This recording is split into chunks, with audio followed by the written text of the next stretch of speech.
The diffraction of light happens when the bending of light causes it to change direction, when it passes through an opening between obstacles, or when it simply passes around an edge of an object.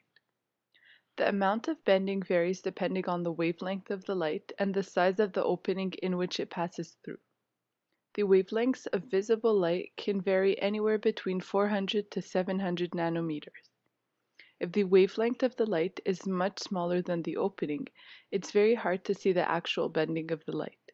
On the other hand, if the wavelength is relatively the same size as the opening, then the bending could be seen with the naked eyes.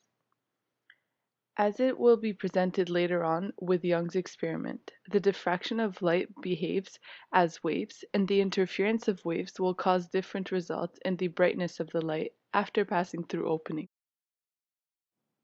Thomas Young, an English physician, contributed to the understanding of the behavior of light. He conducted the double-slit experiment, which proved that light behaves as a wave. In this particular experiment, if light behaved as a particle, as believed by Newton, two lines of light particles would be projected when passing through an obstacle with two openings. In fact, light passing through the openings was diffracted and acted as waves. This was proven since there was an interference pattern observed. Knowing that only waves interfere, Young concluded that light behaves as a wave. In the first slit, since there is only one opening, there isn't any interference. On the other hand, in the second slit, the light waves passing through both openings create interference. Bright spots landed on the wall where waves were overlapping created constructive interference, whereas dark spots were due to destructive interference of waves. An interesting fact is that different colors have different wavelengths and frequency. Therefore, in this experiment, if a different color was used, the interference pattern would also be different.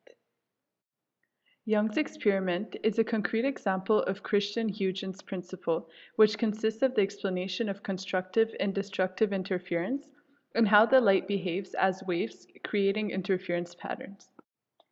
It is possible to calculate the angle of diffraction, which is how wide will the light spread out.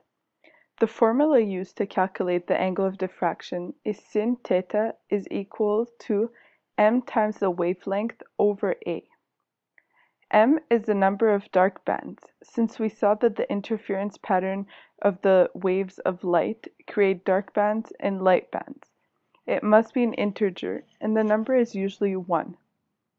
The wavelength must be written in meters, which will be a very small value, since it was mentioned that the wavelength of light is anywhere between 400 and 700 nanometers.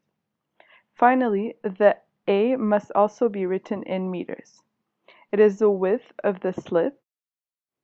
A few examples of everyday phenomenon of diffraction of light can be observed in the nature. For example, we can observe the natural diffraction of light around the edges of clouds. Another example of diffraction of light is its bending from the edges of trees in a forest. Here is an interesting link to a full course on the diffraction of light.